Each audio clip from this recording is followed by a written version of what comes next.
Olá, bom dia, boa tarde ou boa noite, consoante a hora ou o momento a que me estejam a ver. Estamos aqui para a nossa lição 3, aqui da oficina da clínica. Esta oficina, já percebemos, ou esta área de vida e de estudo, versa sobretudo, e de trabalho, fundamentalmente trabalho e serviço, versa sobretudo em técnicas e numa percepção da vida e do mundo muito baseada no trabalho, na entrega ao outro, no serviço e em técnicas que nos podem aumentar ou melhorar a nossa capacidade de entrega e serviço, de trabalho em termos práticos.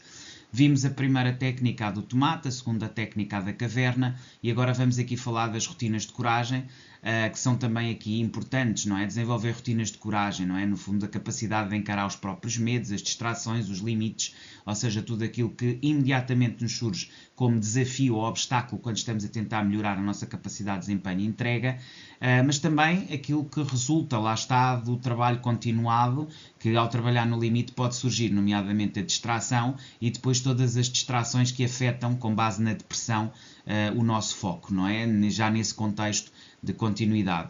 Portanto, enfrentar isso é o primeiro passo para criar disciplina, ou seja, perceber que nós temos aqueles medos, distrações e limites e que temos, por outra banda, também a depressão e tudo aquilo que ela traz em termos de distrações de foco. Estas duas dimensões, uma que nos aparece no início e outra que nos aparece mais a meio do nosso trabalho, do nosso percurso, são efetivamente situações limitativas que nos podem limitar, nomeadamente, a nossa capacidade de coragem, a nossa autoconfiança. Então, autoestima e autoconfiança associadas são aquilo que nos permitem criar a tal disciplina e para isso temos que ter também técnica ou técnicas para ultrapassar com rotinas de coragem essas mesmas limitações.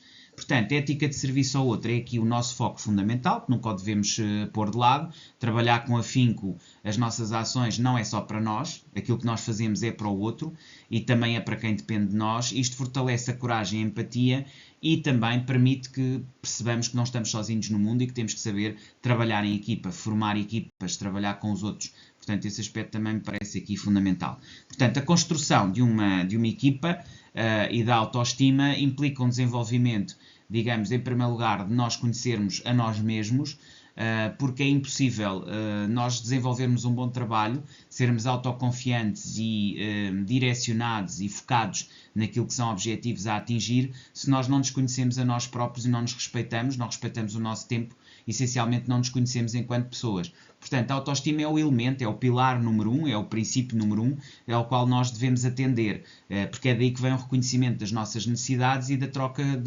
necessidade de troca de necessidades com os outros. Portanto, nós só reconhecemos as nossas necessidades e, consequentemente, as necessidades dos outros a partir do momento em que desenvolvemos uma profunda capacidade de autoestima. Cuidamos de nós, preservamos, sabemos o que é bom para nós, porque é isso que necessariamente vai fazer com que nós, reconhecendo as nossas necessidades, as possamos também confrontar com as dos outros. Assim, nós não vivemos isolados e juntos crescemos e identificamos as nossas falhas com mais clareza. Portanto, qual é o melhor antídoto para tudo o que são limites e tudo o que são medos e receios e incertezas por uma banda e depressão e perda de foco? São, sem dúvida alguma, a capacidade de nos integrarmos com os outros, de construir equipas, de aumentar a autoestima.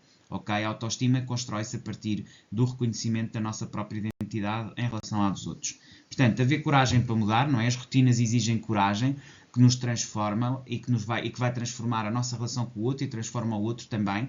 O trabalho não é um ato isolado, é partilhado e fortalece as relações. Ou seja, por um lado, nós temos que, nas nossas rotinas, sermos capazes de nos transformar e transformar o outro, através de uma persistência constante naquilo que são os nossos objetivos, isto é, mantendo o nosso trabalho constantemente em direção e em objetivo, mas por outro lado também perceber que não é um ato isolado e que para nós termos feedbacks e percebermos o que é que estamos a fazer de bem e de mal e podermos corrigir a nossa rota e melhorar os nossos objetivos, precisamos dos outros para eles nos darem precisamente essas direções, essas intenções, para nós melhorarmos a nossa própria capacidade de execução e os nossos objetivos. Portanto, estas rotinas exigem coragem, existem transformação, mas também transformação do outro e da relação com o outro. A relação do outro ou com o outro transforma-se de acordo com os nossos objetivos de trabalho que não são isolados. Isto permite partilhar e fortalecer relações. É evidente que existem outras dimensões às relações humanas, mas aqui estamos sobretudo da perspectiva do trabalho, de chegar a objetivos, de conseguir atingir aquilo que são as nossas metas.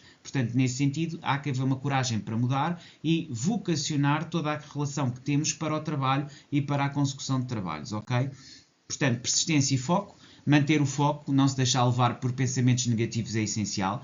É fácil a distração, é fácil nós perdermos aquilo que é a noção daquilo que estamos a fazer a cada momento. Isso é algo que temos que ter como presente, como constante, mas a única forma de ultrapassarmos todos esses medos e receios é termos, de facto, uma coragem muito grande de continuar, de trabalhar, de não parar.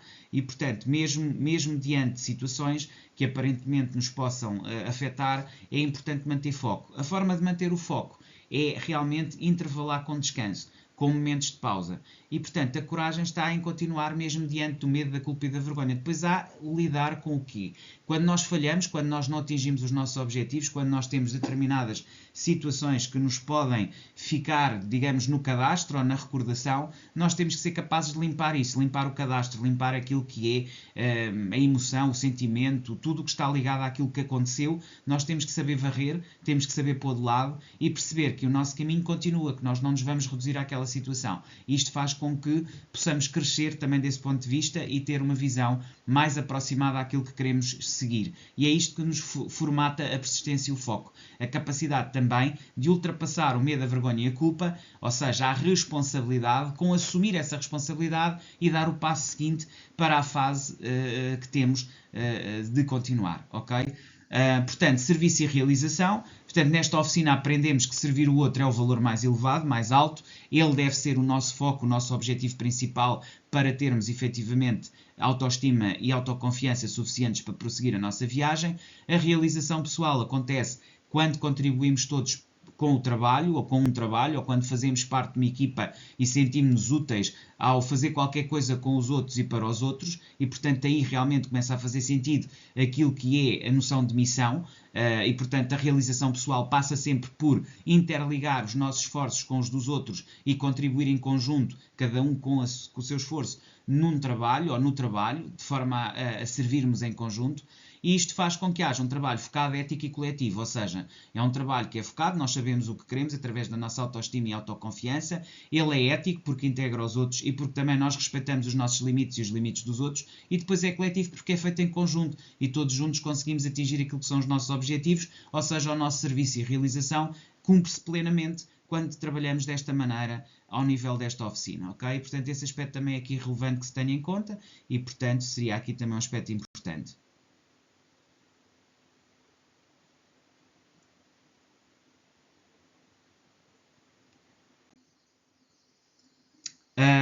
Temos aqui uma outra situação também, aqui que tem a ver com a técnica da segmentação, portanto dividir as tarefas, e esta é a técnica que eu vos queria trazer hoje aqui, a propósito desta oficina. Eu trago sempre uma técnica em cada, aliás, a propósito desta lição, a lição 3, eu trago sempre uma técnica. Trouxe-vos aqui a técnica do tomate na primeira aula, trouxe-vos a técnica da caverna na segunda e hoje estou-vos a trazer aqui a técnica da segmentação, não é? Pronto, é esta ideia de dividir as tarefas. Ou seja, sermos capazes, quando trabalhamos em equipa, que aliás era o que eu estava a dizer há pouco, para aumentar o nosso foco e a nossa capacidade, nós não devemos trabalhar isoladamente e, portanto, esta ideia de segmentar, dividir e de perceber que há tarefas que podemos fazê-las nós, outras que fazem sentido delegar e outras que, pura e simplesmente, não devemos fazer. Portanto, esta ideia de prioritárias, médias e longo prazo é muito importante, não é? Quando nós temos muitas tarefas, nós temos que nos organizar, perceber aquilo que é prioritário, aquilo que temos que fazer já, aquilo que vamos fazer daqui a mais algum tempo e aquilo que iremos fazer muito mais tarde.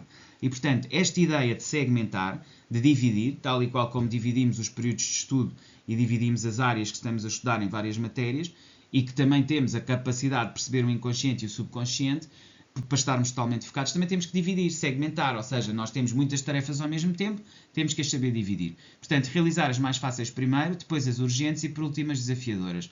Esta é a base, digamos assim. Eu falei-vos aqui também daquelas tarefas que não fazem sentido, aquelas que podem ser delegadas e aquelas que simplesmente não têm que entrar, não é? Portanto, aqui estamos a falar de tarefas que vamos mesmo executar. Então temos as prioritárias, médias e longo prazo, mais fáceis primeiro, depois as urgentes e por último as desafiadoras. Depois temos que ajustar os perfis, este aspecto é muito importante. Nós podemos ser rápidos, comunicativos, emocionais, intelectuais. E consoante tenhamos uma energia mais de fogo, uma energia mais de ar, uma energia mais de água ou uma energia mais de terra, qualquer uma delas, evidentemente que são energias que nos despletam aqui sentimentos diferentes e situações diferentes. E também de acordo com os perfis, nós podemos ter a capacidade de, por exemplo, embora não seja muito aconselhável, começar por tarefas que realizamos rapidamente, para depois nos soltar emocionalmente, por exemplo, ou pelo contrário, essas tarefas não nos afetarem. É evidente que a racionalização, a intelectualização, para mim parece-me absolutamente essencial na técnica de segmentação. Ainda assim, há que ajustar aos perfis, porque não somos todos iguais e pode haver pessoas que tenham aqui percepções um pouco diferentes, ok? Era isto que eu queria trazer aqui a técnica